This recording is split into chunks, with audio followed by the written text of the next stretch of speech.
Hello प्यारे बच्चों, आज की ऑनलाइन क्लास में आप सभी का स्वागत है। आज इस वीडियो में हम माध्यमिक शिक्षा बोर्ड राजस्थान अजमेर के द्वारा आयोजित होने वाली माध्यमिक परीक्षा 2026 के अंतर्गत कक्षा 10वीं के गणित विषय की बोर्ड परीक्षा की संपूर्ण तैयारी के लिए परीक्षा में आने वाले अति महत्वपूर्ण प्रश्नों के अभ्यास से संबंधित तीसरे दिन के महत्वपूर्ण प्रश्नों को देखेंगे।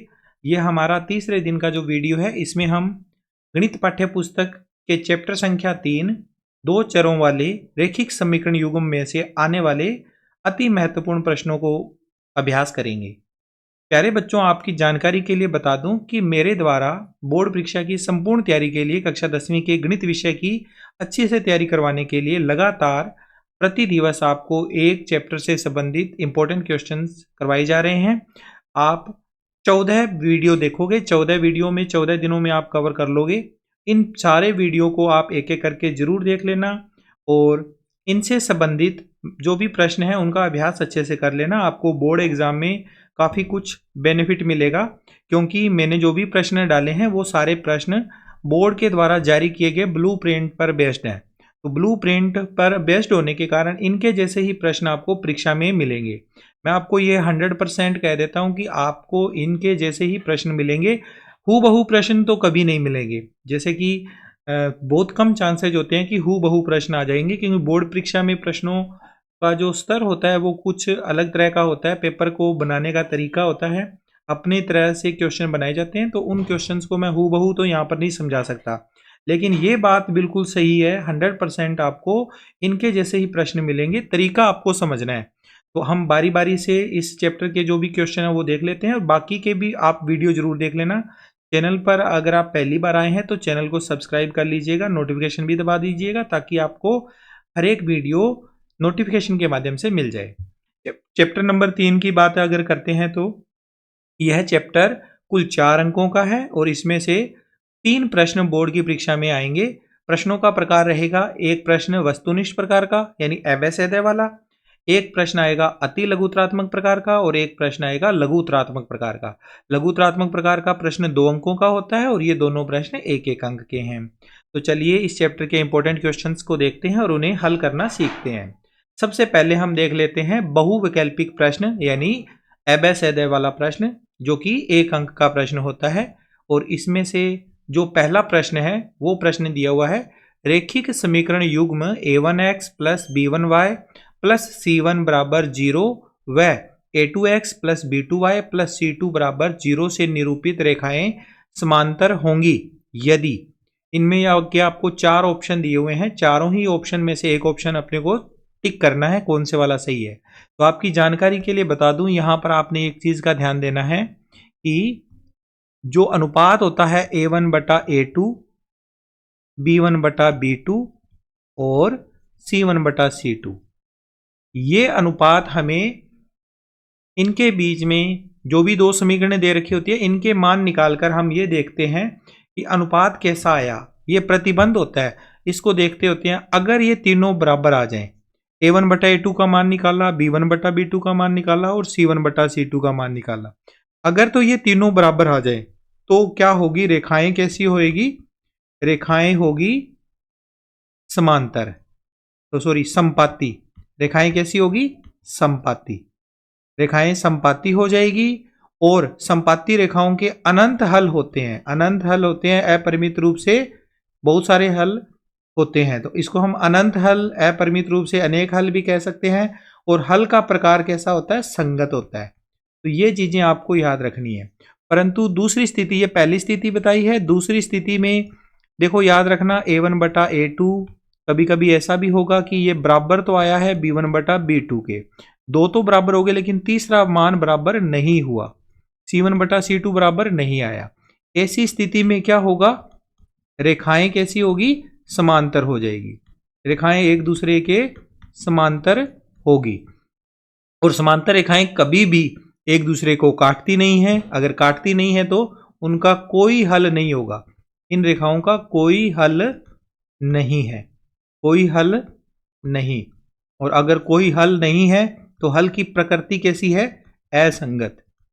हल की प्रकृति कैसी है, असंगत। तीसरी स्थिति इसमें बनती है कि पहला मान a1 बटा a2 और दूसरा मान b1 बटा b2 ये दोनों बराबर नहीं आए, तो तीसरा मान फिर देखने की आवश्यकता नहीं है। पहले दो मान बराबर नहीं आए तो रेखाएं कैसी होएगी? रेखाएं होगी प्रतिच्छेदी, एक बिंदु पर एक दूसरे को प्रतिच्छेद करेगी। और अगर प्रतिच्छेद कर रही है तो इसका केवल एक हल होगा, केवल एक हल। और हल की प्रकृति कैसी होगी? संगत होगी। एक हल निकल रहा है इसलिए हल की प्रकृति संगत होगी। ये बातें आपने ध्यान रखनी है। ओके, अब अगर हम इस प्रश्न पर बात करें तो हमारे से ये पूछा गया कि रेखाएं समांतर है। समांतर रेखाओं के लिए क्या शर्त है? ये वाली शर्त है इसमें, a1 बटा a2 बराबर है b1 बटा b2, लेकिन बराबर नहीं है c1 बटा c2।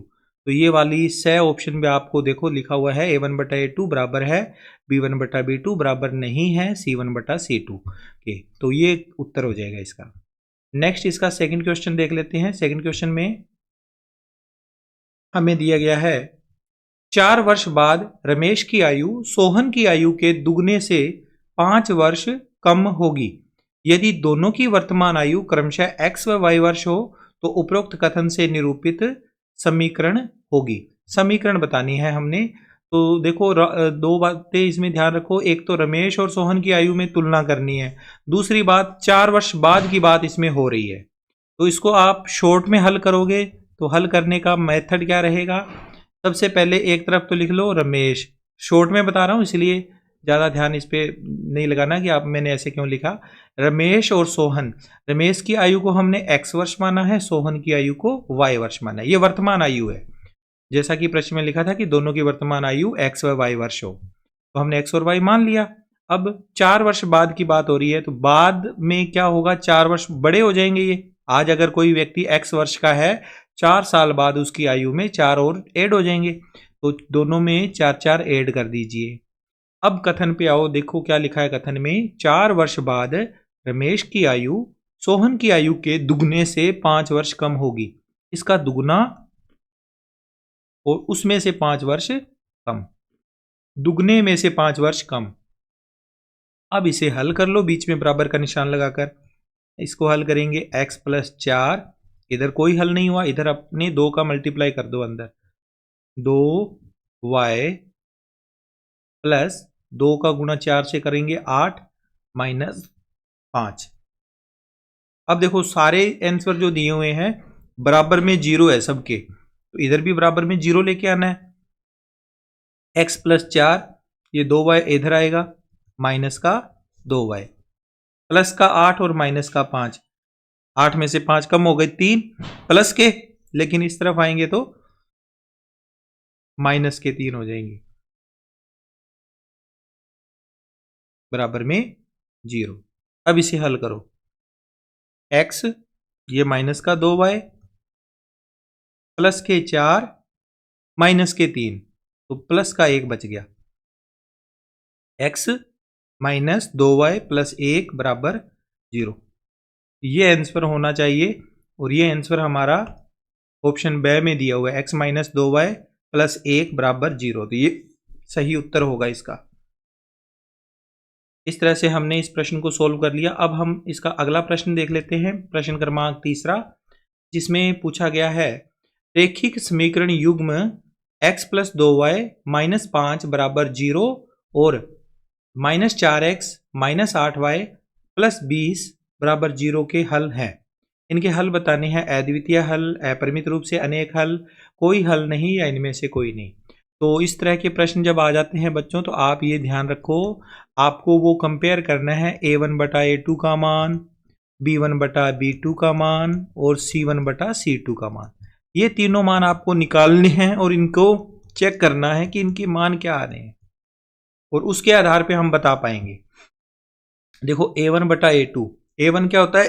पहली समीकरण का x का गुणांक 1, और इधर से दूसरी समीकरण का x का गुणांक माइनस का 4। आगे हल नहीं होगा, इसको अगर हम लिखेंगे तो ऐसे लिख देंगे माइनस का 1 बटा 4। b1 बटा b2, y का गुणांक इधर तो 2 है, इधर y का गुणांक है माइनस का 8। 2 और 8 2 के पाड़े से कट जाएंगे, माइनस आगे आ जाएगा, 1/4 आ गया, दोनों बराबर आ गए। अब C1/C2 देखते हैं। माइनस का 5 और इधर 20, 5 के पाड़े से कट जाएंगे ये, 5 एकम 5, 5 चौके 20, तीनों मान बराबर आ गए। और तीनों मान जब बराबर आए तो रेखाएं कैसी हो गई? संपाती। हल हो गया संगत, और हलों की संख्या अपरिमित रूप से अनेक हल। ये वाला उत्तर सही उत्तर हो जाएगा। आई होप आपको सारे सवाल समझ में आ रहे हैं अच्छे से। आगे इसका अगला प्रश्न देख लेते हैं, चौथा इंपॉर्टेंट क्वेश्चन। रेखिक समीकरण 4x + 3y = 6 पर स्थित बिंदु होगा। इस रेखिक समीकरण को ऊपर अपने बताना है कि कौन सा बिंदु स्थित है, इन चारों में से कौन सा बिंदु होगा। तो इस तरह का जब प्रश्न आ जाए आपको, तो हल करने का मेथड क्या रहेगा? जो आपको समीकरण दे रखी है 4x + 3y = 6, अगर इस समीकरण से निरूपित रेखा है उस पर कोई बिंदु है, अगर इस समीकरण से कोई रेखा बनेगी, उसके ऊपर अगर कोई बिंदु होगा तो वो इस समीकरण को संतुष्ट करेगा। इस बात का आपने ध्यान रखना है। इस समीकरण को संतुष्ट करने का मतलब इसका दायां पक्ष और बायां पक्ष बराबर हो जाएगा। तो अगर हम देखें कि ये बिंदु होता है ना, इसका पहला अक्ष, ये निर्देशांक होता है x का मान और ये होता है y का मान। ये मान रख के देखते हैं। x बराबर अगर हम 3 रख दें और y बराबर 2 रख दें, तो इसमें क्या उत्तर आएगा? देखो, 4 के गुणा में 3 प्लस 3 के गुणा में 2 बराबर में 6। क्या ये सही है क्या? 4 तिये 12, 3 दूनी 6, 4 तिये 12, 12 और प्लस में 3 दूनी 6, 18 हो जाएंगे, 18 बराबर 6। तो ये गलत हो गया। दूसरा, x बराबर रखो -3 और y बराबर रखो -2। तो इस 4 की जगह 4 गुणा में x की जगह पर -3 प्लस 3 गुणा y की जगह पर -2 बराबर में 6। इसको सोल्व करके देखो, 4 तिये 12 माइनस के 12 और 3 दूनी 6, ये भी माइनस के और बराबर में 6। माइनस के 12 और माइनस के 6 माइनस के 18 बराबर में 6। ये भी गलत है, इन दोनों पे तो गलत आया है। तीसरा मान देखो, x बराबर मान रखा 3, y का मान -2। 4 गुणा x का मान 3 प्लस 3 गुणा y का मान -2 बराबर 6। इसे हल करेंगे, 4 तिये 12 प्लस के 3 का -2 से गुणा किया माइनस के 6 बराबर 6। 12 में से 6 घटाएंगे 6 बराबर 6। ये सही हो गया, मान रखने पर संतुष्ट हो गया इस बिंदु से। उत्तर बराबर आ गया, बायां पक्ष और दायां पक्ष बराबर हो गए, इसलिए ये हमारा राइट आंसर है। इस तरह का भी प्रश्न बोर्ड के एग्जाम में पूछा जा सकता है, तो हमने बिंदु को संतुष्ट करा के देख लेना है। आई होप आपको सवाल समझ में आया है। आगे बढ़ते हैं, इसके बाद अगला सवाल देख लेते हैं। सवाल नंबर 5वां। रेखिक समीकरण युग्म के हल संगत होते हैं। रेखिक समीकरण युग्म के हल संगत होते हैं यदि इनसे प्राप्त रेखाएं परस्पर प्रतिच्छेदी हो, परस्पर संपाती हो, परस्पर समांतर हो और a और b दोनों। तो बच्चों आपको पता ही होगा, मैंने पिछले क्वेश्चन में करवाया था, क्वेश्चन नंबर 1 में संगत हल 2 बार आते हैं, जब रेखाएं एक बिंदु पर प्रतिच्छेद करे या रेखाएं संपाती हो जाए तो संगत हल होता है, इनके उत्तर निकलते हैं। लेकिन समांतर रेखाओं का कोई भी उत्तर नहीं निकलता, इसके हलों की संख्या नहीं होती, इसलिए इसका हल तो जब रेखाएं समांतर होगी तो हल असंगत होगा, अदरवाइज हल संगत होगा। तो दोनों ही उत्तर सही है। परस्पर प्रतिच्छेदी रेखाएं होने पर भी हल संगत होता है, परस्पर संपाती रेखाएं होने पर भी हल संगत होता है। तो दोनों उत्तर सही है। तो दोनों उत्तर सही होने पर द वाला विकल्प आपका सही विकल्प होगा, ए और ब दोनों। ठीक है, नेक्स्ट क्वेश्चन नंबर 6, जिसमें दिया हुआ है 2 पेन तथा 3 पेंसिल का मूल्य 36 रुपये है। इस कथन का बीज गणितीय रूप है। 2 पेन है और 3 पेंसिल है, इनका मूल्य कितना है? 36 रुपये। हमने इसका आंसर बताना है। 2 पेन है तो हम एक तरफ तो लिख लेते हैं पेन, एक तरफ लिख लेते हैं पेंसिल। मिलकर कितने रुपए के हो रहे हैं? 36 रुपए के। 2 पेन है, अगर एक पेन x रुपए का है तो 2 पेन हो जाएंगे 2x के। एक पेंसिल y रुपए की है तो 3 पेंसिल के 3y हो जाएंगे। और टोटल मूल्य इसका कितना है? 36 रुपए है, तो बराबर में 36 आएगा। 2x प्लस 3y बराबर 36। ये वाला उत्तर आपको कहाँ मिला? 4 विकल्पों को देखोगे तो आपको द वाला विकल्प मिल जाएगा और ये बिल्कुल सही विकल्प है। अगला प्रश्न करते हैं, प्रश्न क्रमांक 7वां, जिसमें दिया हुआ है रैखिक समीकरण युग्म का कोई हल न होने पर इनसे निरूपित रेखाएं होंगी। जब कोई हल ही नहीं है तो रेखाएं कैसी होगी? समांतर होगी। ज्यादा इसमें देखने की जरूरत नहीं है, परस्पर रेखाएं समांतर होती है तो उनका कोई हल नहीं होता। ओके, नेक्स्ट क्वेश्चन नंबर 8वां, रैखिक समीकरण युग्म को हल करने की विधि है। आपकी बुक के अंदर 2 विधियां हैं, विलोपन विधि और प्रतिस्थापन विधि। दोनों ही विधियां रैखिक समीकरण को हल करने की विधियां हैं, तो दोनों उत्तर सही है। तो इससे आपका विकल्प है ए और ब दोनों, ये सही हो जाएगा। चलिए इसके बाद अगला सवाल देख लेते हैं, इसका क्वेश्चन नंबर 9वां, जिसमें हमें पूछा गया है 2 चरों वाले रैखिक समीकरण युग्म a1x plus b1y plus c1 बराबर 0 व a2x plus b2y plus c2 बराबर 0 के हल संगत होने का प्रतिबंध है। तो आसान सा प्रश्न है ये भी। संगत हल कब होता है? जब रेखाएं संपाती हो, जब रेखाएं प्रतिच्छेदी हो। तो ये वाला प्रतिबंध है संपाती रेखाओं का, जब तीनों बराबर हो गए, और ये वाला प्रतिबंध है रेखाएं प्रतिच्छेद होने का। तो यहाँ पर एक इस तरह से ये लगना था, लेकिन लगाने वाला रह गया था। तो ये दोनों ही सही ऑप्शन है, ए और ब दोनों सही है, इसलिए इसका जो विकल्प द है उसको हम सही मानेंगे, जिसपे लिखा हुआ है ए और ब दोनों। ठीक है बच्चों, इसके बाद अगला इंपॉर्टेंट क्वेश्चन है, क्वेश्चन नंबर 10वां, रैखिक समीकरण निकाय a1x plus b1y plus c1 बराबर 0 व a2x plus b2y plus c2 बराबर 0 के अपरिमित रूप से अनेक हल होंगे यदि। अपरिमित रूप से अनेक हल होने की शर्त क्या होती है बच्चों? रेखाएं एक दूसरे पर संपाती हो जाती है। जब रेखाएं संपाती होती है ना, तो एक दूसरे को अनंत बिंदुओं पर वो एक दूसरे को काटती है। अनंत बिंदुओं पर काटती है तो उसके अनंत हल होते हैं, अपरिमित रूप से अनेक हल होते हैं। तो रेखाएं संपाती होगी, इसलिए अनेक हल होंगे। ठीक है, तो ये कुल 10 प्रश्न मैंने एबेसेदे वाले यानी वस्तुनिष्ठ प्रकार के प्रश्न कर आपको बता दिए। इनमें से कोई ना कोई प्रश्न आपको एग्जाम में देखने को मिलेगा, इनके जैसा हो सकता है प्रश्न। अब आगे चलते हैं, इसके बाद प्रश्नों का दूसरा प्रकार अति लघुत्रात्मक प्रश्न, जो कि प्रत्येक प्रश्न 1 अंक का है। तो इसको अपने देख लेते हैं कौन कौन से इंपॉर्टेंट क्वेश्चन है 1 नंबर में।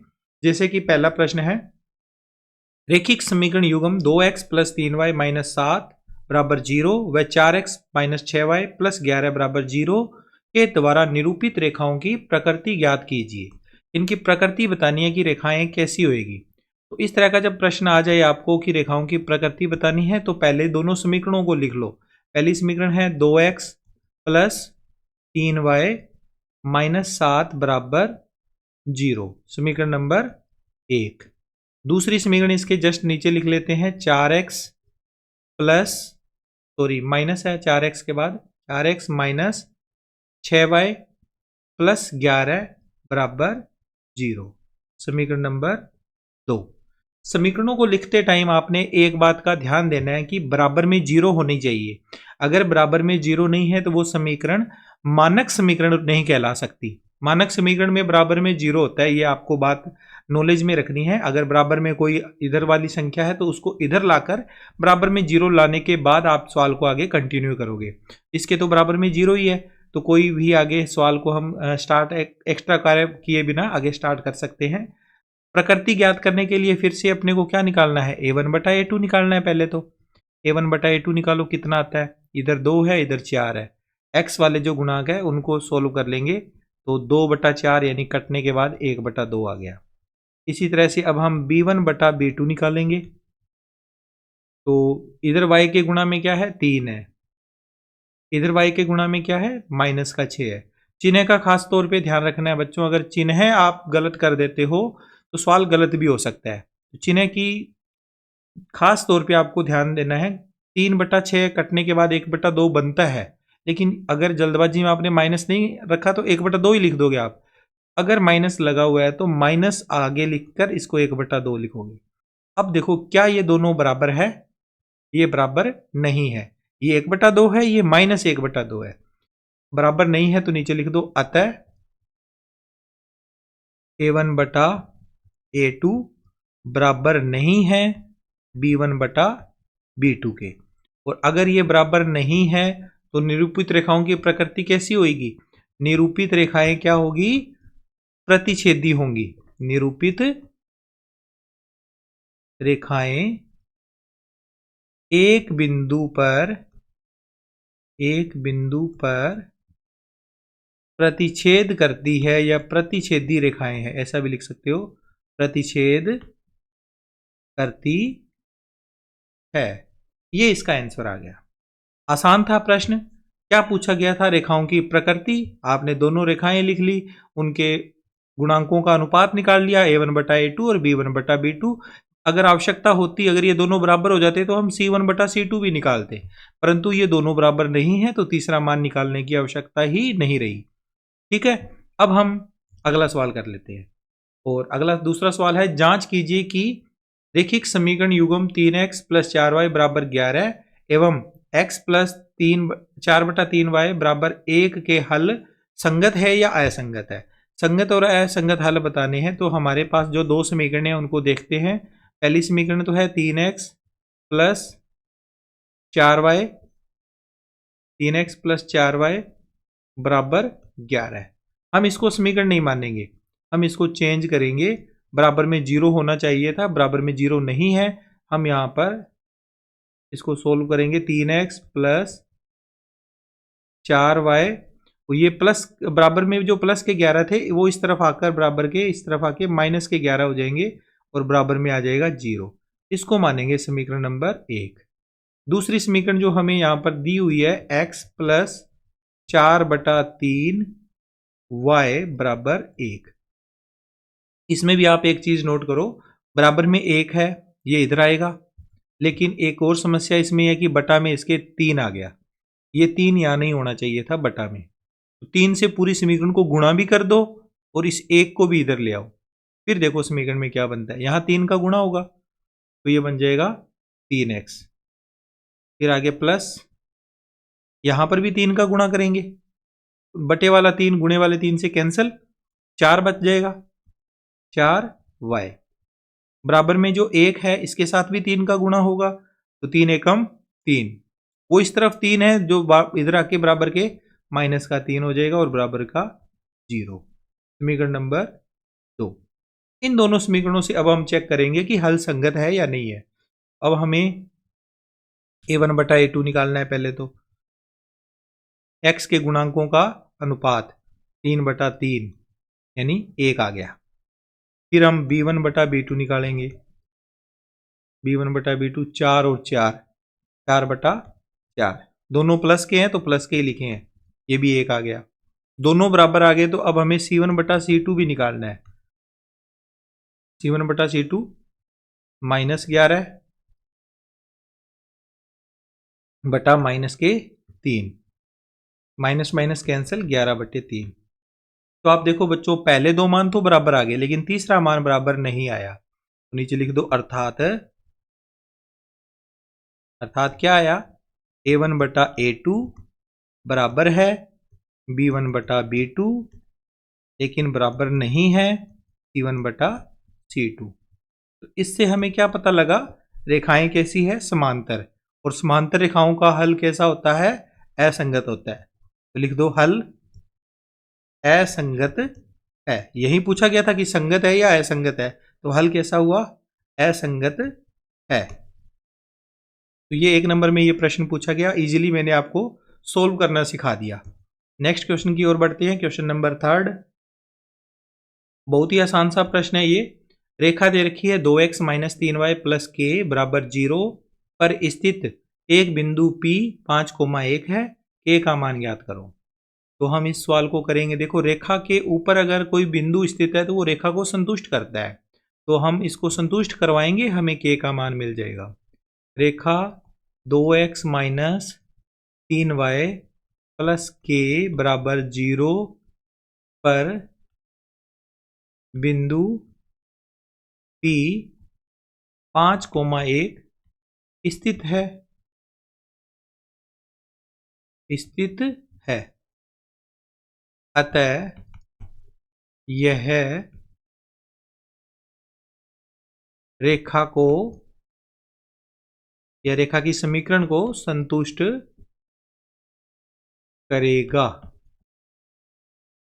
तो संतुष्ट करवाते हैं। इसमें हम x का मान क्या रख देंगे, x बराबर तो रख देंगे 5 और y बराबर 1। ये बिंदु 5,1 है, तो x बराबर 5 और y बराबर 1 रखने पर इसको रख देंगे मान को, x बराबर 5 y बराबर 1 रखने पर इस समीकरण में रखेंगे पहले 2 के बाद x की जगह पर 5 माइनस 3 y का मान 1 और प्लस का k बराबर 0। 2 का 5 से गुणा किया 10 माइनस 3 एकम 3 प्लस का k बराबर 0। 10 में से 3 घटा देंगे 7, 7 प्लस k बराबर 0, तो k बराबर 0 माइनस 7, k का मान 7 आ जाएगा। k का मान आ गया 7। ठीक है, इस तरह से ये क्वेश्चन सोल्व करना था। नेक्स्ट क्वेश्चन इसका देख लेते हैं। क्वेश्चन नंबर 4, रेखिक समीकरण 3x माइनस 4y बराबर 5 के समांतर एक अन्य रेखा का समीकरण लिखिए। इसके समांतर एक रेखा लेनी है हमने। तो दी गई रेखिक समीकरण क्या है, दी गई रेखिक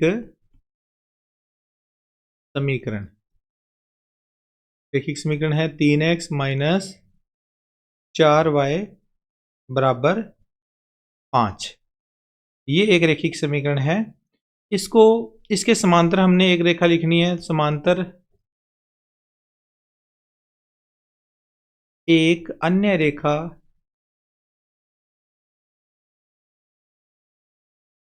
रेखा का समीकरण, ये हमने समीकरण बताना है इसमें। तो बच्चों ध्यान दीजिए, समांतर रेखाओं के अंदर प्रतिबंध क्या होता है, a1/a2 बराबर होता है b1/b2, लेकिन बराबर नहीं होता है c1/c2। तो हमने a1/a2 यानी इस 3 के जो नीचे जो आएगी संख्या, जैसे जो भी समीकरण आएगी, इसका दुगुना कर दो, इसका 3 गुना कर दो, इसका 4 गुना कर दो, आपकी मर्जी है। जैसे मैंने 3 का दुगुना लिख दिया 6, तो ये बन गया 6x। 3x है तो 3x का दुगुना 6x, यहां माइनस है तो आगे भी माइनस लगेगा। 4y का दुगुना हो जाएगा, क्योंकि यहां दुगुना करा है तो यहां पर भी दुगुना ही करना है, 8y। तो a1/a2 और b1/b2 बराबर हो गए, लेकिन c1/c2 बराबर नहीं करना। 5 का दुगुना 10 नहीं लिखना, बस यहाँ पे 5 का दुगुना 10 लिखते ही तो ये तीनों ही बराबर हो जाएंगे। हमें 2 को बराबर करना है, ये और ये तो हो गए, इसका दुगुना ये, इसका दुगुना ये, इसका दुगुना नहीं, उसके अलावा कुछ भी लिख दो। यानी 5 का दुगुना 10, 10 को यहां नहीं लिखना, उसके अलावा आप जो मर्जी मन में आए वो आप संख्या लिख सकते हो। जैसे मैंने यहां लिख दिया 7। अब ये दुगुना तो नहीं है ना, तो ये हमारा आंसर हो जाएगा। और ये आंसर सबका अलग अलग हो सकता है, आप 3 गुना भी कर सकते थे। जैसे मैंने यहाँ 3 गुना कर दिया, 3 का दुगुना 3 गुना 9x माइनस 4 का 3 गुना 12y बराबर 5 का 3 गुना 15 को छोड़कर कुछ भी लिख दो, मैंने 13 लिख दिया। जैसे ऐसे भी आप लिख सकते हो।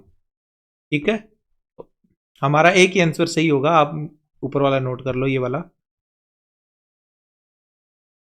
इसके बाद नेक्स्ट प्रश्न देख लेते हैं, क्वेश्चन नंबर 5वां, जिसमें पूछा गया है 2 चरों वाले रेखिक समीकरण 3x प्लस 5 बराबर 2/3y की मानक रेखिक समीकरण से तुलना कर a, b व c का मान ज्ञात कीजिए। तो हल करते हैं। मानक रेखिक समीकरण से तुलना करेंगे तो पहले तो समीकरण देखो क्या लिखा हुआ है, 3x प्लस 5 बराबर 2/3y, ये समीकरण है हमारे पास। अब इस समीकरण में आपको कुछ बातें ध्यान देनी है। मानक रेखिक समीकरण में एक तो बराबर में 0 होता है, तो ये वाला मान उठकर इधर आएगा, पहली बात। तो दूसरी बात ये कि बटा में जो भी अंक होता है ना, उसको हम हटा दें तो ज़्यादा अच्छा रहता है। तो हम समीकरण को 3 से गुणा करेंगे। समीकरण को 3 से गुणा करने पर, समीकरण को 3 से, बटा में 3 है तो 3 को ही गुणा कर दो, 3 से गुणा करने पर समीकरण बन जाएगी हमारे पास, ये 3x है, इसका 3 गुना करेंगे 9x, ठीक है। 5 का 3 गुना 15, और इधर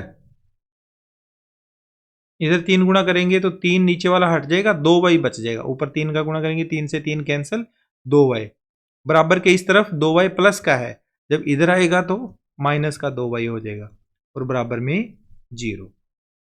अब थोड़ा सा चेंज इसमें और करना है, पहले x वाली वैल्यू 9x, फिर ये y वाली वैल्यू माइनस का 2y, और आखिर में अचर पद बराबर 0।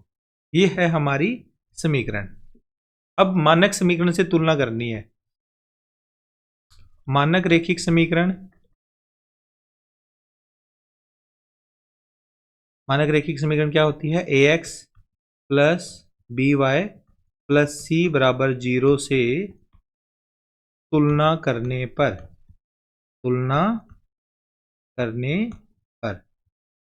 क्या आएगा? a, b और c का मान। a होता है x का गुणांक, x के गुणा में क्या है? 9 है। b क्या होगा? y का गुणांक, y के गुणा में जो भी संख्या है वो b है, y के गुणा में माइनस का 2 है। और c होता है अचर पद, अचर पद कितना है? प्लस का 15। तो ये हमारा ABC का मान हमने कैलकुलेट करके निकाल लिया। इस तरह से ये क्वेश्चन करना था। आपको समझ में आया होगा अच्छे से ये क्वेश्चन। तो अब तक हमने टोटल प्रश्न कर लिए हैं इसके 5 प्रकार के। और अब हमारा अगला प्रश्नों का प्रकार आता है तीसरा, जिसमें लघुत्रात्मक प्रकार के प्रश्न देखेंगे। प्रत्येक प्रश्न 2 अंकों का होगा। काफ़ी इंपॉर्टेंट क्वेश्चन रहने वाले हैं ये। टोटल 10 प्रश्न हैं।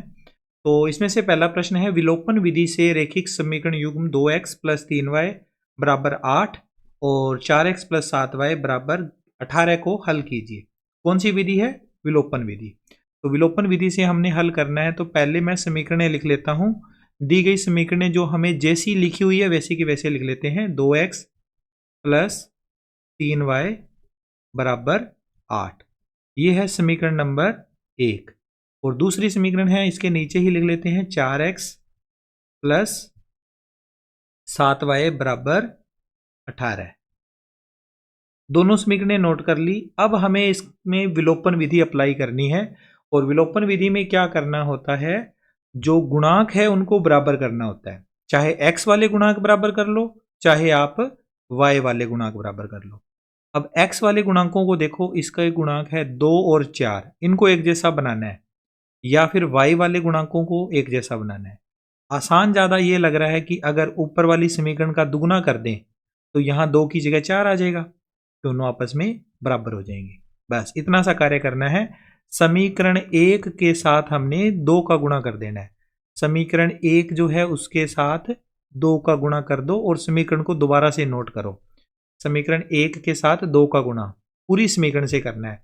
और इसमें बराबर में अंक होना चाहिए, अचर जो संख्या है वो बराबर में होनी चाहिए, बराबर में 0 नहीं होना चाहिए। इस तरह के सवालों में विलोपन विधि में तो बराबर में इसमें पहले से ही 0 नहीं है तो कोई दिक्कत नहीं है। अब देखो 2 का गुणा करेंगे तो ये बन जाएगा 4x प्लस 3y के साथ 2 का गुणा किया 6y, और बराबर में 8 के साथ भी 2 का गुणा कर दिया, 8 दूनी 16। और समीकरण 2 के साथ हमने कुछ भी नहीं करना। समीकरण 2 जैसी थी वैसी की वैसी ही लिखनी है, कोई भी चेंज नहीं कर रहे हैं। इसलिए इसको हम समीकरण 2 को 1 से गुणा दिखा देंगे। 1 से गुणा करना यानी कि कुछ भी चेंज नहीं करना। तो सेम समीकरण आ जाएगी 4x प्लस 7y बराबर 18। ठीक है। अब आप इसमें एक चीज और देखो, हमने जो दोनों समीकरणें लिख दी, अब इसके नीचे एक लाइन लगाओगे और लाइन लगाने के बाद अब आप देखोगे कि हमने जिनको बराबर किया है वो दोनों प्लस के हैं। 4x ये भी प्लस का है, 4x ये भी प्लस का है, दोनों प्लस के हैं। अब अगर मैं यहां इनको जोड़ दूं तो 4x और 4x तो 8x हो जाएंगे, और जुड़ने के बाद ये हटा नहीं है। हमें तो विधि का नाम विलोपन विधि है, विलोपित करना है, इनको हटाना है, गायब करना है। गायब कब होंगे? जब ये दोनों अलग अलग चिन्ह के होंगे। अलग अलग चिन्ह के इनको बनाना है। तो अगर जोड़ने हैं तो फिर ये तो जुड़ जाएंगे, तो इसका मतलब अब हमें इनको घटाना है, लिखना पड़ेगा। घटाने पर इसका हमें वैल्यू चेंज हो जाएगा। यहाँ लिख दो घटाने पर। घटाने पर क्या होगा, ये जो नीचे वाले मान है ना, जितने भी मान है इनके चिन्ह बदल दो। ये 4x किसका है, प्लस का। अब इसके नीचे यहाँ एक माइनस का निशान लगा दो, अब ये माइनस का हो गया। ये 7y किसका है, प्लस का। इसके आगे भी माइनस का निशान लगा दो, ये माइनस का हो गया। अब ये वाला निशान नहीं चलेगा, नीचे वाला निशान माना जाएगा। 18 किसका है, प्लस का, ये भी माइनस का हो गया। अब देखिए, ये 4x प्लस का, ये 4x माइनस का, दोनों कट गए। ठीक है, 6y प्लस के 7y माइनस के घटेंगे दोनों, तो माइनस का 1y बच जाएगा। और 16 प्लस के 18 माइनस के, तो ये भी घटेंगे, माइनस के 2 बचेंगे। दोनों तरफ माइनस माइनस है, कट जाएंगे दोनों आपस में। y का मान आ जाएगा 2, y की वैल्यू आ गई 2। ठीक है, अब ये y का मान हमें किसी एक समीकरण में रख देना है, चाहे x पहली समीकरण में चाहे दूसरी में। पहली समीकरण ज्यादा आसान है, इसमें रख देंगे y का मान समीकरण 1 में रखने पर। समीकरण 1 ये है 2x प्लस 3y। y की जगह पर आप 2 लिखोगे, y का मान 2 है इसलिए 2 लिख दिया, और बराबर में 8। ये हो जाएगा 2x, 3 और 2 का गुणा हो गया 6, प्लस के बराबर के दूसरी तरफ जाएंगे तो माइनस के हो जाएंगे। 8 माइनस 6, 2x का मान आ गया 2। यहां से x का मान क्या आएगा, 2 जाएगा बटा में, 2 बटा 2 यानी 1 आ जाएगा। x का मान क्या आ गया, 1। आखिर में लिख दो, यहां पर नीचे आता है x बराबर 1 और y बराबर 2। ये हमारा इस प्रश्न का आंसर हो जाएगा। ये थी विलोपन विधि, जिसके माध्यम से हम रैखिक समीकरण युग्म को हल कर सकते हैं। आई होप आपको सवाल समझ में आया है।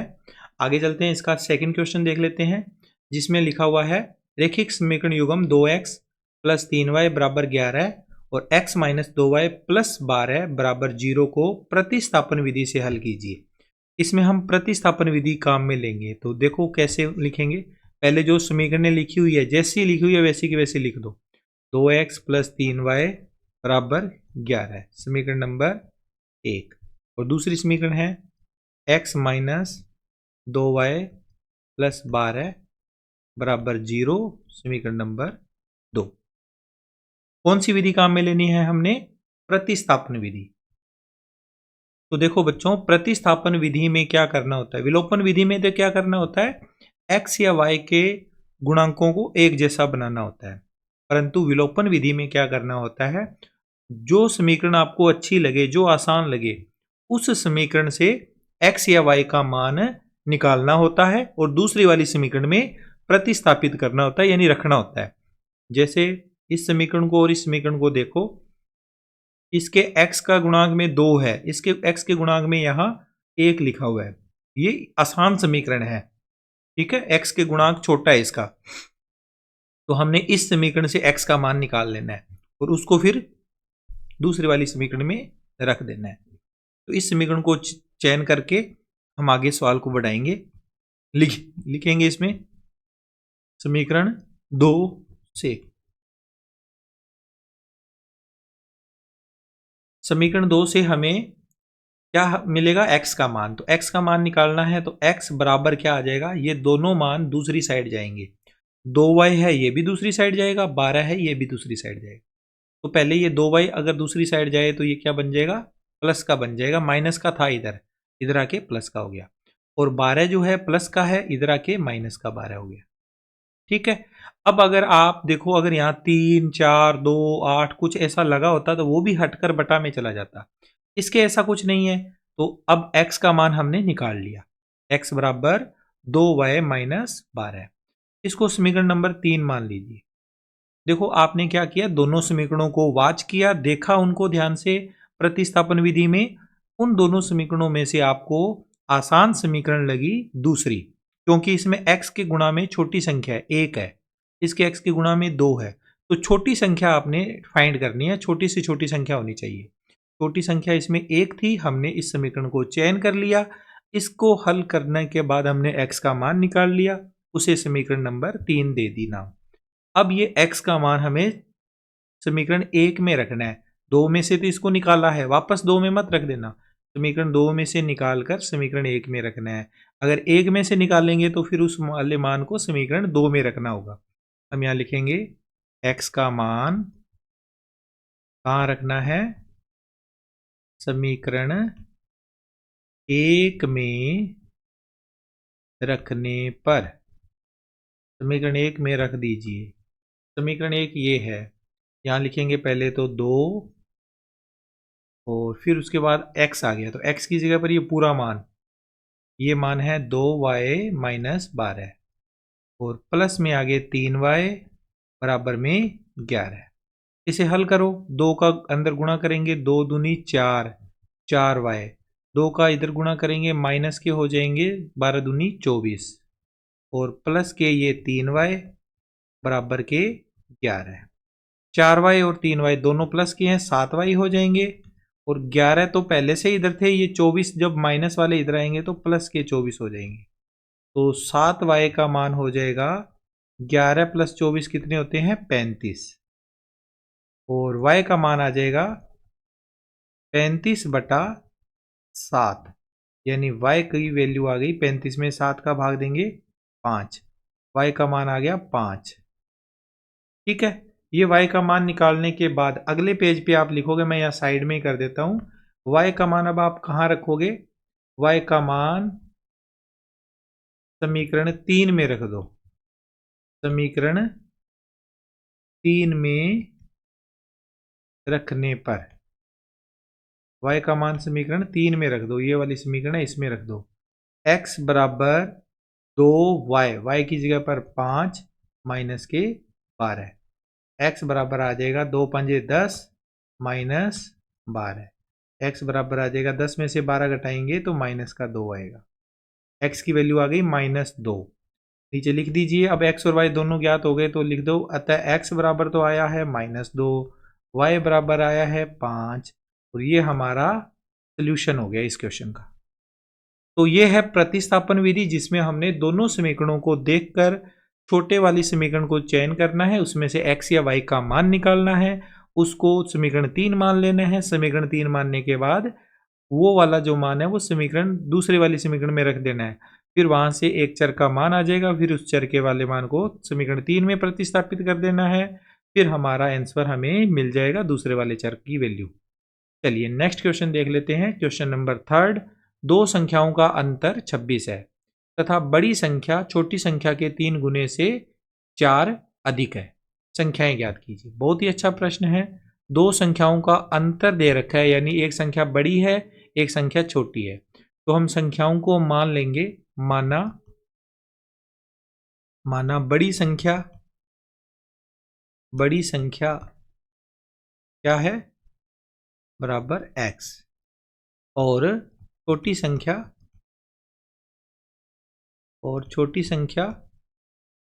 बराबर है y। बड़ी संख्या और छोटी संख्या को हमने मान लिया। देखो जैसा कथन में लिखा हुआ है ना, उसके हिसाब से हमने चलना है। हमारे पास दो समीकरण आएगी, दोनों समीकरणों को हमने हल करना है। चाहे आप प्रतिस्थापन विधि से करो चाहे विलोपन विधि से हल करो, वो आपकी चॉइस है। तो पहले हम देखते हैं प्रश्नानुसार पहली कंडीशन क्या बनेगी अकॉर्डिंग टू द क्वेश्चन, या आप हिंदी में लिखना चाहो तो लिख दो प्रश्नानुसार। फर्स्ट कंडीशन में दोनों संख्याओं का अंतर कितना दिया हुआ है 26, अंतर कितना दिया हुआ है 26। यहां से एक समीकरण बनेगी, अंतर 26 है, अंतर यानी कि घटाव कर दो। घटाओ हमेशा बड़ी संख्या में से छोटी संख्या को घटाएंगे, x माइनस वाई बराबर 26 आ गया। ये समीकरण 1 मान लो अगर मानना चाहो तो। अगर आपने प्रतिस्थापन विधि से हल करना है तो यहीं से x की वैल्यू निकाल लो, ये ज़्यादा अच्छा रहेगा। x का मान ही निकाल लो आप यहाँ से, x बराबर ये माइनस का y इधर आएगा तो 26 प्लस y हो जाएगा। इसको मानो समीकरण 1।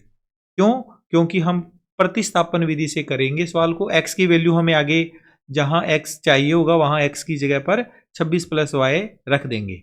ठीक है, तो समीकरण 1 मान ली इसको। अब हम समीकरण 1 के बाद अब आगे दूसरे कथन पे चलेंगे। दूसरा कथन आगे लिखा हुआ है तथा लगाकर बड़ी संख्या छोटी संख्या के 3 गुने से 4 अधिक है। जो बड़ी संख्या है ना वो छोटी संख्या के 3 गुने से, बड़ी संख्या छोटी संख्या का 3 गुना कर दो। बड़ी संख्या छोटी संख्या के 3 गुने से 4 अधिक है, तो छोटी संख्या का 3 गुना करके 4 जोड़ दिया। अब ये बराबर हो गए। तो बड़ी संख्या तो है x और छोटी संख्या है 3 गुना y प्लस 4। तो ये आ जाएगा x बराबर 3y प्लस 4, समीकरण नंबर 2। अब x की वैल्यू हम यहां से रखेंगे समीकरण 2 से, समीकरण 1 से x का मान समीकरण 2 में रखने पर, समीकरण 2 में रखने पर यह समीकरण 2 है, इसमें x की जगह पर रख देंगे 26 प्लस y बराबर 3y प्लस 4। अब y वाले मान एक तरफ लाओ, y माइनस ये बन जाएगा 3y, ये 3y इधर आएगा तो y माइनस 3y, इधर है 4, ये 26 इधर आएगा तो माइनस का 26 हो जाएगा। 3y में से y में से 3y घटाएंगे तो माइनस के बचेंगे 2y, और इधर 4 में से 26 घटाएंगे तो माइनस के 22। अब इसे अगले पेज पर हल करते हैं। y का मान आ जाएगा, y बराबर आ जाएगा माइनस के 22 बटा माइनस के 2, यानी y का मान आया 11। माइनस माइनस कैंसिल, 22 में 2 का भाग दिया 11 आ गया। अब ये y का मान कहाँ रखना है? y का मान रखना है समीकरण 1 में, समीकरण 1 में रखने पर। समीकरण 1 क्या थी हमारे पास? x बराबर 26 प्लस y, 26 प्लस y की जगह पर 11 लिख दो। 26 और 11 हो गए 37। ये x का मान आ गया। x और y जब ज्ञात हो गए तो लास्ट में लिख दो अतः बड़ी संख्या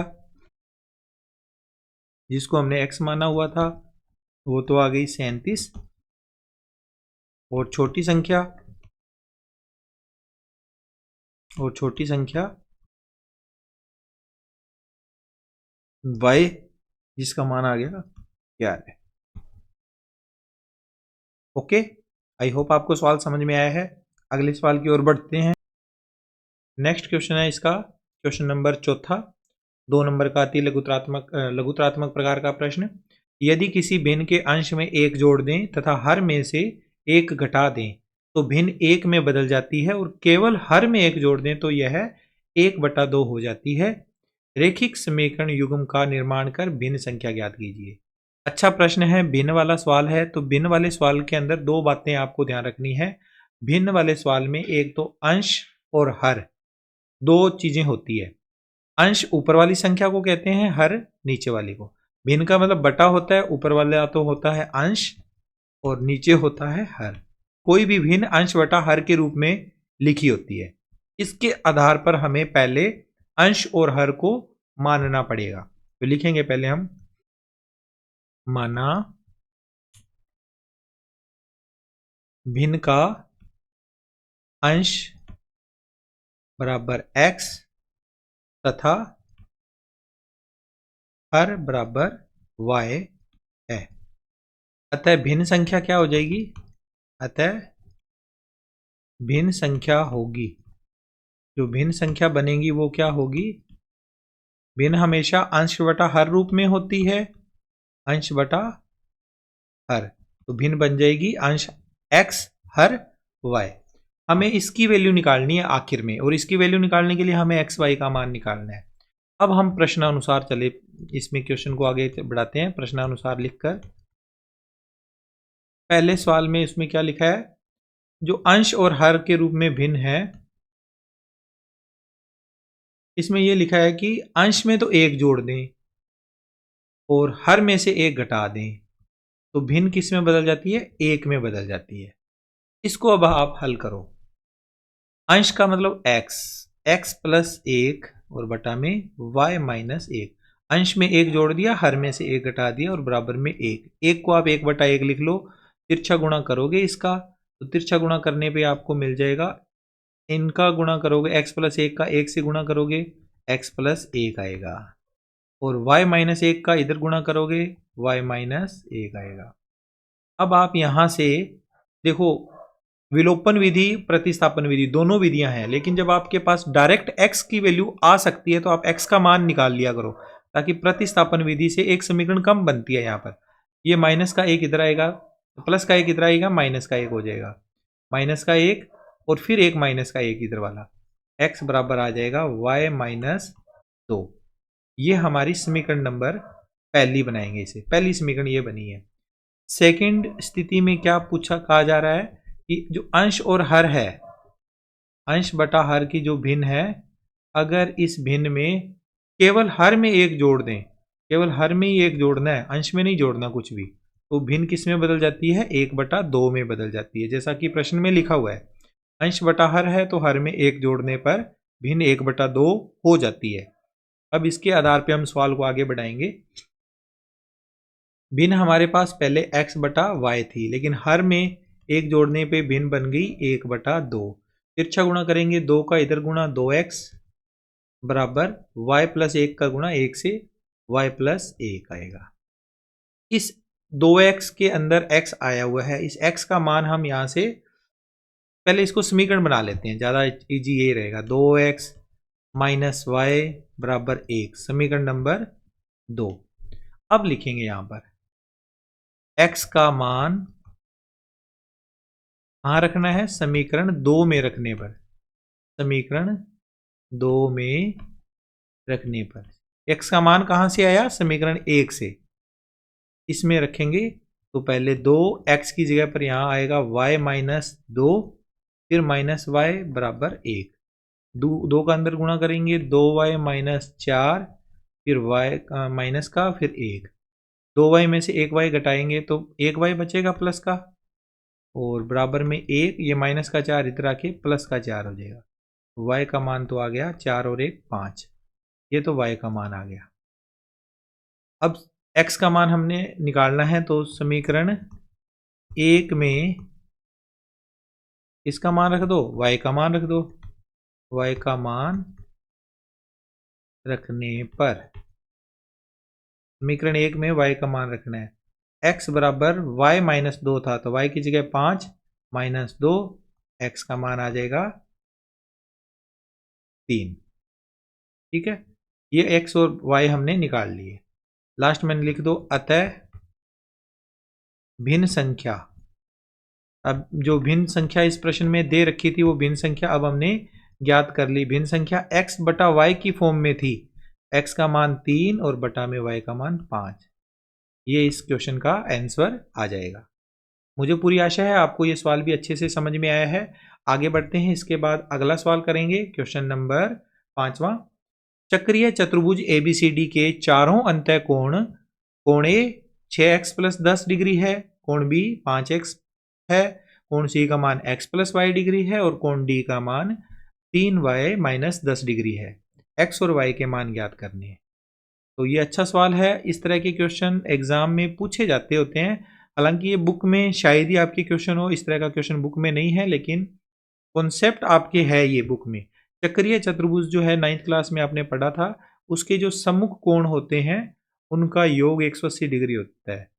तो लिखेंगे यहाँ पर ABCD एक चक्रीय चतुर्भुज है, चक्रीय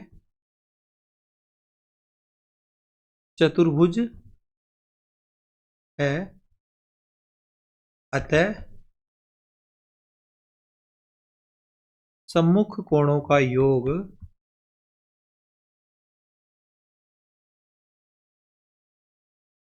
बराबर 180 डिग्री। सम्मुख कोणों का योग बराबर 180 डिग्री। अब कोण A प्लस कोण C, इन दोनों का योग 180 डिग्री है। पहली समीकरण यहां से बनेगी, इसको अपने अप्लाई करते हैं। देखो कोण ए में ये सारा मान है 6x प्लस 10 और प्लस में सी में है x प्लस वाई बराबर 180 डिग्री। इसे हल करेंगे 6x और 1x 7x प्लस वाई बराबर 180 डिग्री माइनस 10 डिग्री। यहाँ पे 1 डिग्री लगा लीजिए। अब ये बन जाएगा 7x प्लस वाई बराबर 170 डिग्री। 170 डिग्री। देखो बच्चों, अगर मैं यहाँ पर प्रतिस्थापन विधि देखना चाहूँ तो बन सकती है। y का अकेले का मान यहाँ से निकल जाएगा, तो y का मान निकाल लो, ज़्यादा अच्छा रहेगा, सवाल इजीली हो जाएगा। तो ये सवाल हमने यहाँ पर इस तरह से समीकरण बना ली y के पदों में, y बराबर 170 डिग्री माइनस 7x, आसानी से सवाल को करने के लिए। अब दूसरी जो समीकरण बनेगी वो बनेगी कोण B प्लस कोण D। सम्मुख कोण ये होंगे, इनका योग भी 180 डिग्री होगा। तो यहाँ से अब देखो इन दोनों कोणों का योग, B का मान कितना है 5x और प्लस में D का मान है 3y माइनस 10 डिग्री बराबर 180 डिग्री। तो ये बन जाएगा 5x प्लस 3y बराबर 180 डिग्री, माइनस का 10 डिग्री इधर आके प्लस का 10 डिग्री हो गया। ये बन जाएगा 5x प्लस 3y बराबर 190 डिग्री, समीकरण नंबर 2। इसमें अब हम y की जगह पर ये वाला मान इसमें रख देंगे। यहाँ लिख देंगे y का मान समीकरण 2 में रखने पर, समीकरण 2 में रखने पर इसके आगे आप एक शब्द और लिख सकते हो, समीकरण 1 से। समीकरण 1 से जो y का मान निकला है वो कहां से निकला है, समीकरण 1 से। तो y की जगह पर हम मान रिप्लेस करेंगे 5x प्लस 3y की जगह ये पूरा मान 170 डिग्री माइनस 7x बराबर 190 डिग्री। इसको सोल्व करना है, 5x प्लस 3 का अंदर गुणा करेंगे, 17×3 = 51, 510 डिग्री माइनस 7×3 = 21x बराबर 190 डिग्री। अब देखो 5x और 21x दोनों का घटाव होगा तो माइनस के कितने बच जाएंगे 16x और इधर 190 डिग्री माइनस 510 डिग्री, ये माइनस के हो जाएंगे इधर आके। अब इनकी कैलकुलेशन अगले पेज पे करते हैं, नेक्स्ट पेज पे। माइनस के तो 16x हैं और बराबर में 510 को घटाएंगे हम 190 में से तो माइनस के 320 डिग्री बचेंगे। x का मान आ जाएगा माइनस 320 डिग्री बटा में 16 डिग्री, 16 माइनस के, तो x का मान आ जाएगा 20 डिग्री। ये x की वैल्यू आ गई, ठीक है। x का मान तो हमने निकाल लिया, y का मान निकालना है तो यहाँ x की वैल्यू रखनी पड़ेगी। तो y का मान निकालते हैं, x का मान कहाँ रखना है, समीकरण 1 में। x का मान समीकरण 1 में रखने पर, समीकरण 1 में रखने पर x का मान समीकरण 1 में रखेंगे तो y बराबर 170 डिग्री माइनस 7x था, 7x, x की जगह पर अब हमें 20 डिग्री लिख देना है। तो हल करेंगे, y बराबर 170 डिग्री, इन दोनों का गुणा करेंगे, 7 दूनी 14, 140 डिग्री हो जाएगा। तो y का मान आ जाएगा 170 में से 140 घटाएंगे 30 डिग्री, y का मान आ गया 30 डिग्री। नीचे लिख दो, अतः x बराबर तो आया है 20 डिग्री, y बराबर आया है 30 डिग्री। ये हमारा इस प्रश्न का आंसर हो जाएगा। ओके, आगे बढ़ते हैं। इसके बाद अगला सवाल, सवाल नंबर 6वां। एक टैक्सी का प्रथम किलोमीटर के लिए एक नियत किराया है तथा उसके बाद के प्रति किलोमीटर का अतिरिक्त किराया निर्धारित है। यदि 25 किलोमीटर का किराया 255 रुपये है जबकि 12 किलोमीटर का किराया 125 रुपये है, नियत किराया व प्रति किलोमीटर किराया ज्ञात कीजिए। बहुत ही अच्छा प्रश्न है ये। इस तरह के प्रश्न अक्सर एग्जाम में आ जाते होते हैं। तो इस प्रश्न की शुरुआत कैसे करोगे? देखो, दो चीजें इसमें है। एक तो है नियत किराया 1 किलोमीटर का, और प्रति किलोमीटर का अतिरिक्त किराया है, तो वो भी हमने मानना। इसमें माना प्रथम किलोमीटर का नियत किराया, प्रथम किलोमीटर का नियत किराया बराबर x रुपए, अतिरिक्त किलोमीटर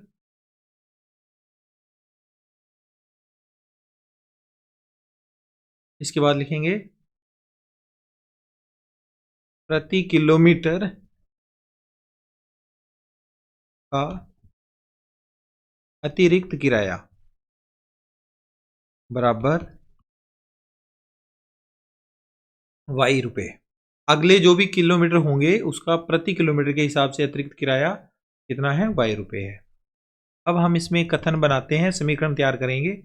पहले में लिखा हुआ है कि 25 किलोमीटर का किराया 255 रुपये है, तो लिखेंगे 25 किलोमीटर का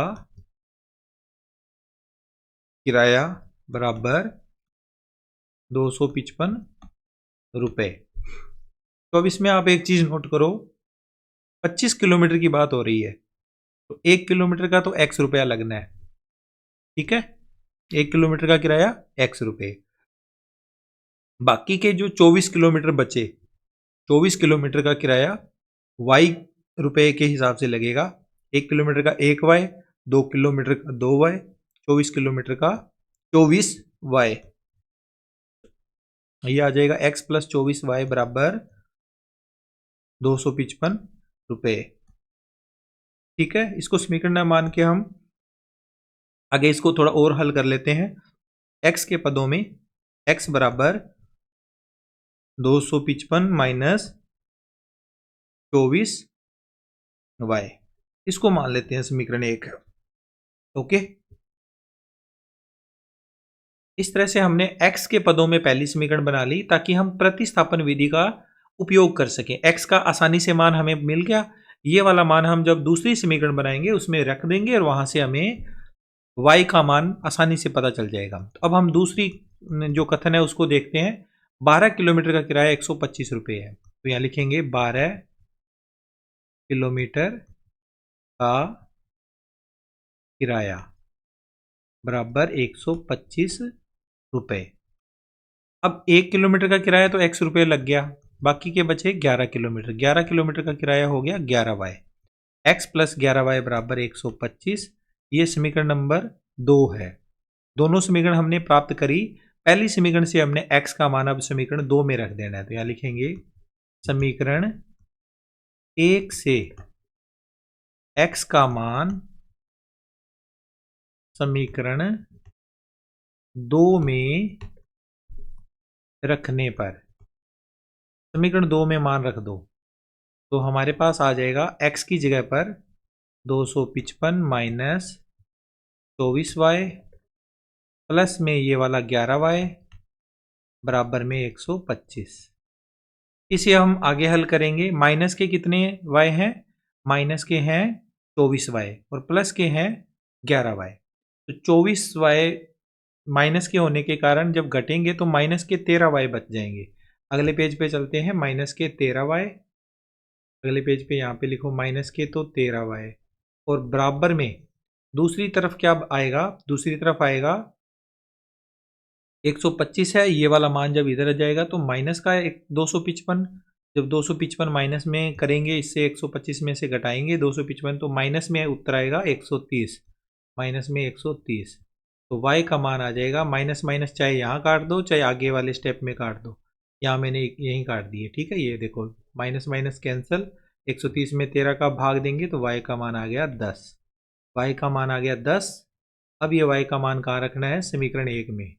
y का मान समीकरण 1 में रखने पर, समीकरण 1 में रख देते हैं y का मान, तो वहां से हमें x का मान मिल जाएगा 255 माइनस 24, y था, y की जगह पे 10 लिख दो, x बराबर आ जाएगा 255 माइनस 240, x का मान बराबर 15, x का मान आ गया 15।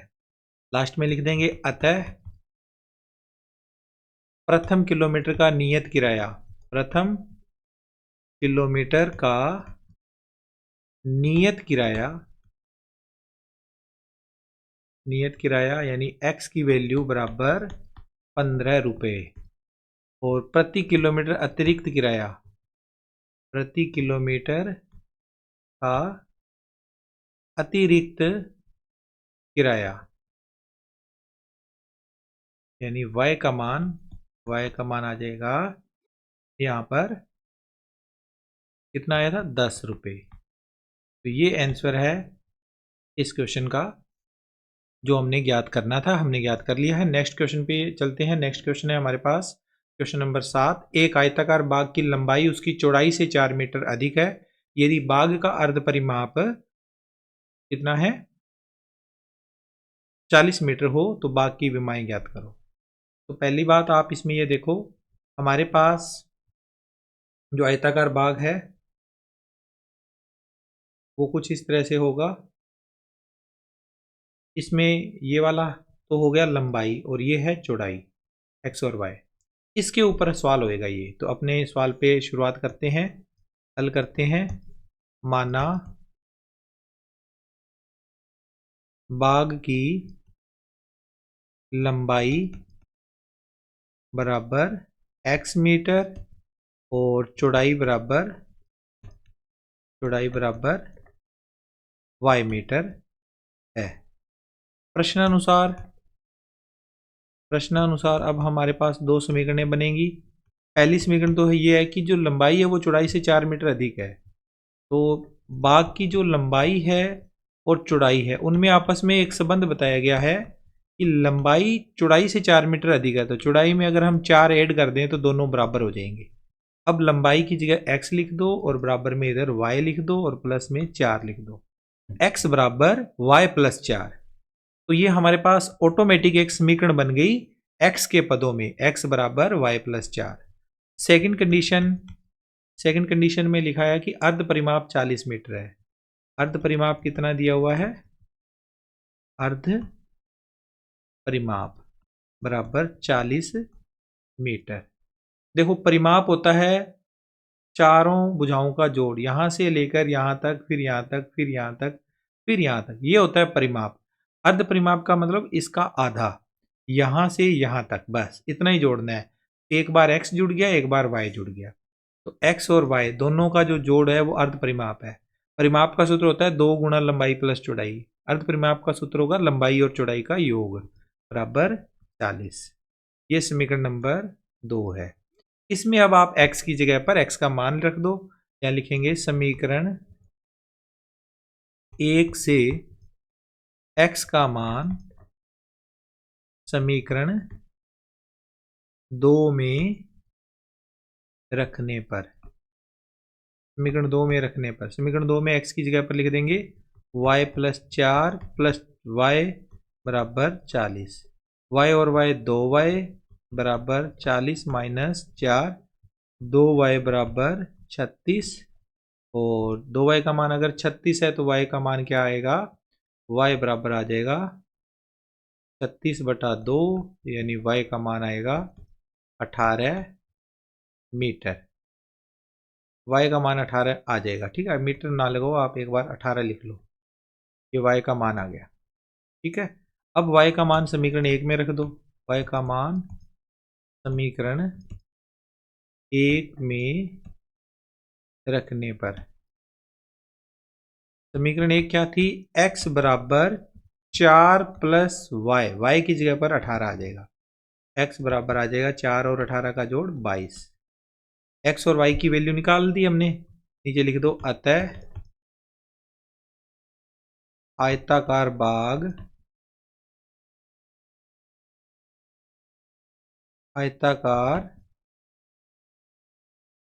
बाग की लंबाई, आयताकार बाग की लंबाई यानी x का मान कितना आया 22 मीटर। और चौड़ाई कितनी है, चौड़ाई जिसे हमने y माना हुआ है वो है 18 मीटर। ठीक है, ये इसका आंसर आ गया। ठीक है, आई होप सवाल समझ में आया है आपको ये वाला। इसके बाद अगले सवाल की ओर चलते हैं, सवाल नंबर 9वां, जिसमें 8वां सवाल सॉरी। एक विद्यार्थी एक टेस्ट में 40 अंक अर्जित करता है जब उसे प्रत्येक सही उत्तर पर 3 अंक मिलते हैं और प्रत्येक गलत उत्तर पर 1 अंक की कटौती की जाती है। वह टेस्ट में 50 अंक अर्जित करता यदि उसे प्रत्येक सही उत्तर पर 4 अंक मिलते और प्रत्येक गलत उत्तर पर 2 अंक की कटौती होती। टेस्ट में कुल कितने प्रश्न थे, ये है। अब देखो, बच्चे ने प्रश्न पत्र हल कर दिया, टेस्ट हो गया कंप्लीट और उसके नंबर भी आ गए, यानी अब ये डिसाइड तो हो ही चुका है कि प्रश्न कुछ उसके गलत है और कुछ सही है।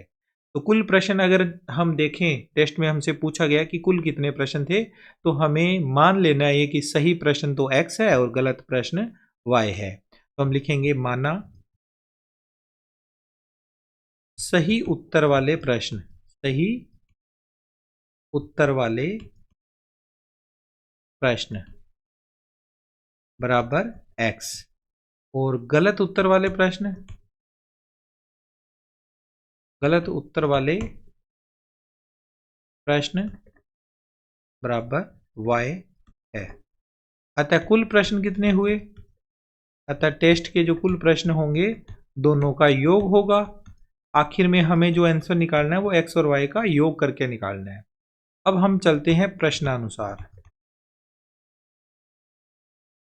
प्रश्नानुसार पहली कंडीशन में एक टेस्ट में 40 अंक अर्जित करता है जब उसे प्रत्येक सही उत्तर पर 3 अंक मिलते हैं और गलत उत्तर पर 1 अंक की कटौती है।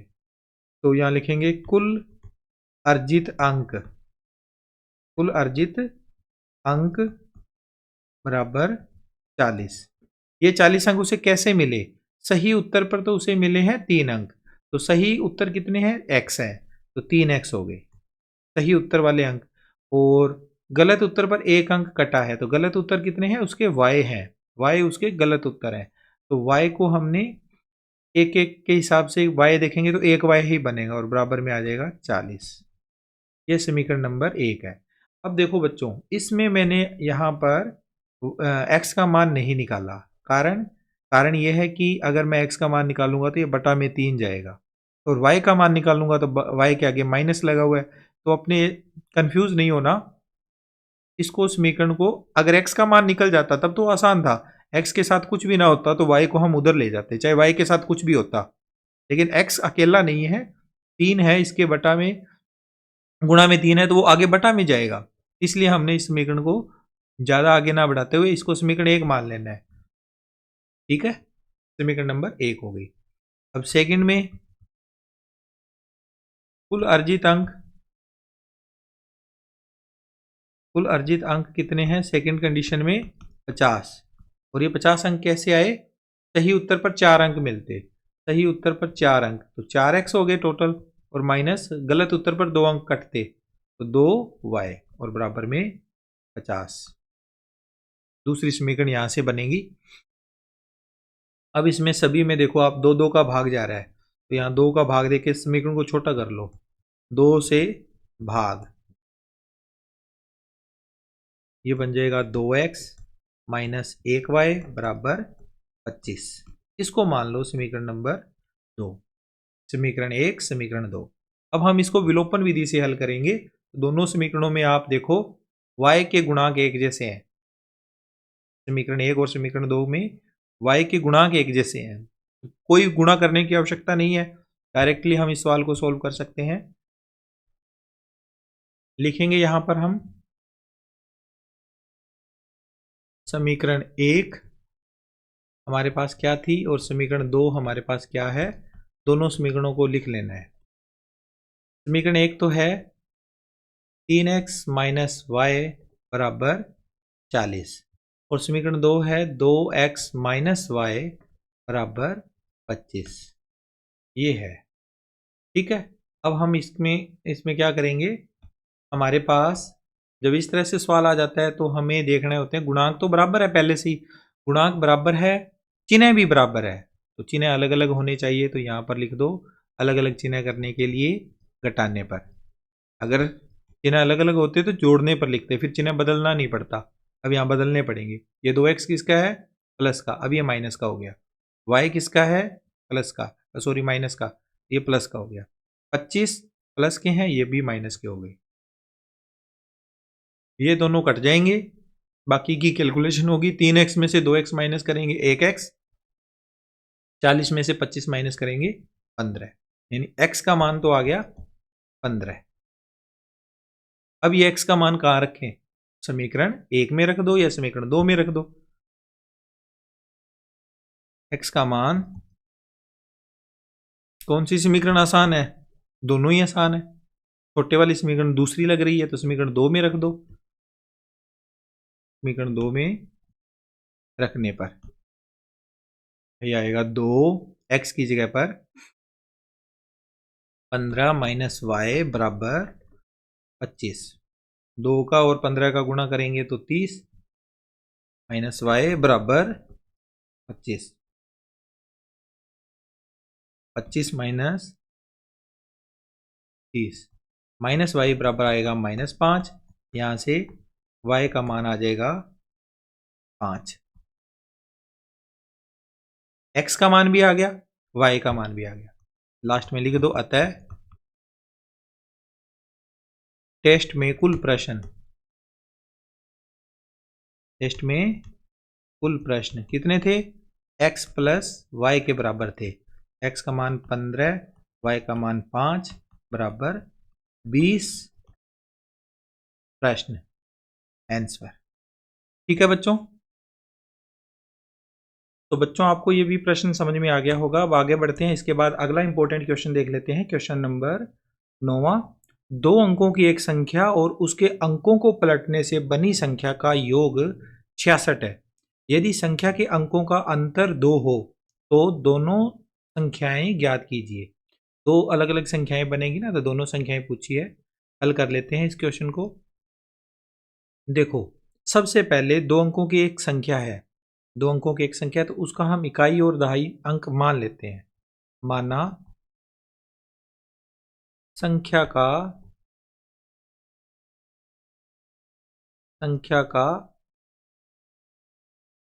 दहाई अंक बराबर x तथा इकाई अंक बराबर y है। अतः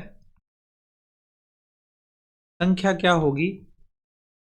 संख्या होगी, याद रखना बच्चों, किसी भी संख्या में इकाई अंक और दहाई अंक अगर है तो संख्या बनानी हो तो संख्या बड़ी आसानी से बनाई जा सकती है। दहाई अंक जो है उसके साथ 10 का गुणा होगा और इकाई अंक को 1 से गुणा करना है, यानी एज इट इज लिख देना है। दहाई अंक x है तो 10x और y अकेला आ गया, ये हमारी संख्या हो गई। अंक पलटने पर बनी संख्या को भी लिख लो साथ में, अंक पलटने पर बनी संख्या। अंक पलटने पर जो संख्या बनेगी उसमें क्या होगा? दहाई अंक है वो इकाई अंक हो जाएगा और इकाई अंक वाला अंक दहाई में चला जाएगा। अब दहाई अंक क्या होगा? y, तो 10 y हो जाएगा। इकाई अंक होगा वो x होगा, तो x अकेला रह जाएगा। ये तो है मूल संख्या और यह संख्या को अंक पलटने पर बनी संख्या। ठीक है, अब अपने प्रश्न पे आ जाते हैं। प्रश्न क्या है? 2 अंकों की एक संख्या और अंकों को पलटने से बनी संख्या का योग कितना है? 66 है। तो प्रश्नानुसार इन दोनों का योग कितना है? फर्स्ट कंडीशन में योग दे रखा है 66। इन दोनों का जोड़ कर दो, 10x plus y plus 10y plus x बराबर 66। 10x और 1x 11x, 1y और 10y 11y बराबर 66। सभी में 11 का भाग दिया जा सकता है, तो x प्लस वाई बराबर 11 का भाग देंगे तो 6 आ जाएगा। समीकरण नंबर 1। इसको यहाँ लिख दो 11 से भाग, 11 से भाग दिया तो ये आ गया। अब दूसरी कंडीशन में क्या लिखा हुआ है, यदि संख्या के अंकों का अंतर यानी x और y का अंतर x माइनस वाई बराबर कितना है, 2 है, तो ये समीकरण नंबर 2 बन गई। संख्या के अंकों का अंतर 2 है। डायरेक्टली अपने यहाँ पर सीधा ही विलोपन विधि लगा देंगे। विलोपन विधि में x वाले जो मान हैं उनके भी गुणांक 1-1 है, y के गुणांक भी 1-1 है, लेकिन ये चिन्ह अलग अलग है तो y कट जाएगा। अगर जोड़ेंगे ना यहाँ पर तो y कट जाएगा। जोड़ने पर क्या आ जाएगा, जोड़ने पर देखो y का गुणांक 1 है और ये माइनस का 1 है तो ये कट जाएंगे। x और x जुड़कर हो जाएंगे 2x और ये हो जाएगा 6 और 2 8। 2x का मान अगर 8 है तो x का मान कितना होगा, 4 होगा। x का मान कितना आ गया, 4। x की वैल्यू जब निकल गई तो अब हम y की वैल्यू भी निकाल लेंगे। किसी एक समीकरण में x का मान रख देंगे। तो अगले पेज पे लिखते हैं अपने x का मान कहाँ रखना है, समीकरण 1 में रखने पर। समीकरण 1 क्या है, x प्लस वाई बराबर 6, तो x की जगह 4 प्लस वाई बराबर 6, y का मान आ जाएगा 6 माइनस 4, y का मान आ गया 2। अतः संख्या क्या होगी, हमने संख्या बनाई हुई है पहले से ही 10x प्लस वाई। मान रखो 10 इंटू में 4 प्लस y का मान 2, 10 चौके 40 और 2 42। और अंक पलटने पर बनी संख्या, ये भी हमारे पास है संख्या।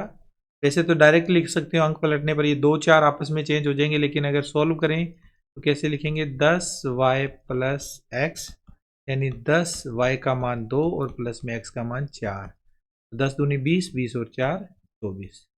तो ये हमारा इस क्वेश्चन का आंसर आ जाएगा। मुझे आशा है कि आपको ये सवाल भी समझ में आया है।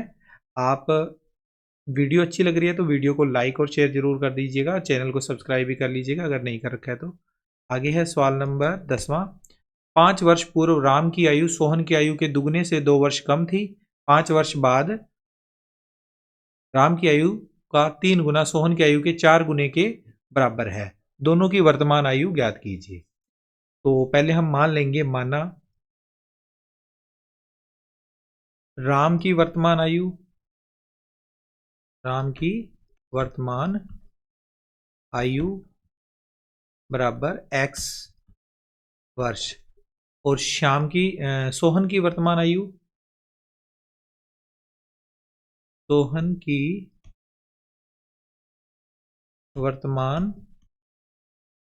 आयु बराबर y वर्ष। दोनों की आयु को हमने मान लिया। अब देते हैं इसमें प्रश्नानुसार क्या कुछ लिखा हुआ है। प्रश्नानुसार फर्स्ट पॉइंट, 5 वर्ष पूर्व राम की आयु सोहन की आयु के दुगने से 2 वर्ष कम है।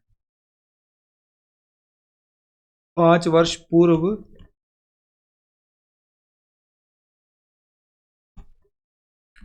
राम की आयु और सोहन की आयु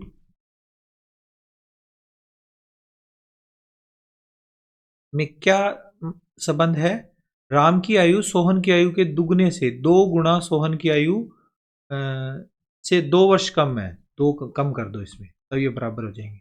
राम की आयु अगर आज की आयु है x तो 5 वर्ष पूर्व 5 कम कर दीजिए, और इसी तरह से 2 गुना सोहन की आयु में भी y में से भी 5 कम कर दीजिए और माइनस का 2 लिख दीजिए। अब इसको सोल्व करो, x माइनस 5 इधर आएगा, 2 का अंदर गुणा करेंगे, 2y माइनस 10 माइनस 2। हल करेंगे ये x की वैल्यू डायरेक्ट ही निकाल लेते हैं अपने। माइनस का 5 इधर चला जाएगा, 2y माइनस 12 प्लस के 5, x का मान आएगा 2y माइनस 7। समीकरण नंबर 1। x का मान इसलिए निकाल लिया ताकि प्रतिस्थापन विधि से सवाल इजीली हल हो जाए। अब सेकंड, कंडीशन में क्या लिखा है, 5 वर्ष बाद राम की आयु का 3 गुना सोहन की आयु के 4 गुने के बराबर है। तो लिखेंगे यहाँ 5 वर्ष बाद, 5 वर्ष बाद राम की आयु का कितना गुना, 3 गुना, राम की आयु का 3 गुना सोहन की आयु के 4 गुने के बराबर है। 4 गुना सोहन की आयु। अब इसमें अपने लिखेंगे 3 गुना राम की आयु, आज x वर्ष है तो 5 वर्ष बाद वो 5 और वर्ष जुट जाएंगे। सोहन की आयु में भी y में 5 ऐड हो जाएंगे। सोल्व करेंगे, अंदर 3 का गुणा करेंगे, 3x प्लस 5 दिए 15 और इधर आएगा 4y प्लस 20। एक तरफ लाएंगे, इसको सोल्व करेंगे तो अचर पद दूसरी तरफ 3x माइनस 4y, 15 दूसरी तरफ जाएगा तो माइनस का हो जाएगा, बराबर में आ जाएगा 5। तो नेक्स्ट पेज पे ले चलते हैं, ये आएगा हमारे पास 3x माइनस 4y बराबर 20 में से 15 घटाएंगे तो 5। समीकरण नंबर 2। अब समीकरण 1 से हमने x का मान यहां पर रख देना है। समीकरण 1 से x का मान समीकरण 2 में रखने पर, समीकरण 2 में रखने पर समीकरण 1 से x का मान दोबारा से देखते हैं। x का मान क्या था, x का मान था 2y माइनस 7, 2y माइनस 7 ये मान यहाँ पर रख देंगे x की जगह पर।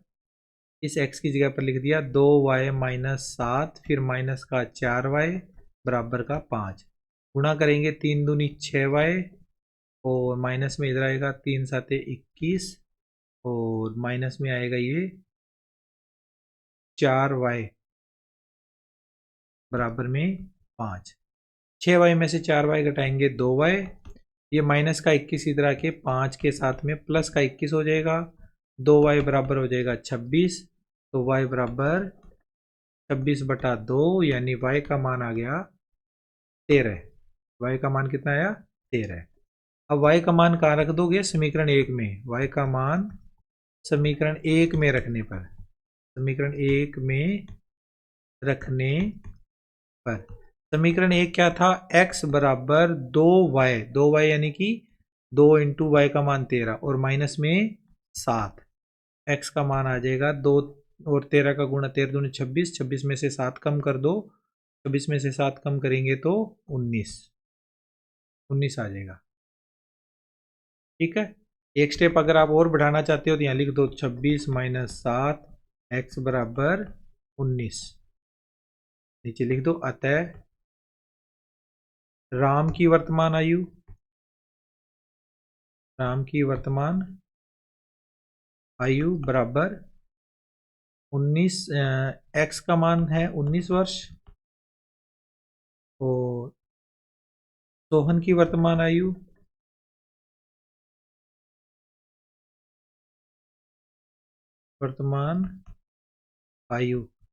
अर्थात y का मान 13 वर्ष। ये आंसर आ जाएगा। आई होप सवाल समझ में आया है। इसके साथ ही हमारे चैप्टर नंबर 3 के जो भी इंपॉर्टेंट क्वेश्चन थे वो मैंने आपको कंप्लीट करवा दिए हैं। इनकी आप अच्छे से प्रैक्टिस करोगे। इन क्वेश्चन से रिलेटेड आपको एक क्विज भी डाल दूंगा मैं, तो क्विज के माध्यम से इन क्वेश्चंस के आंसर भी निकाल के आप देख सकते हो। मिलता हूँ आपसे नेक्स्ट वीडियो में। Take care, bye bye.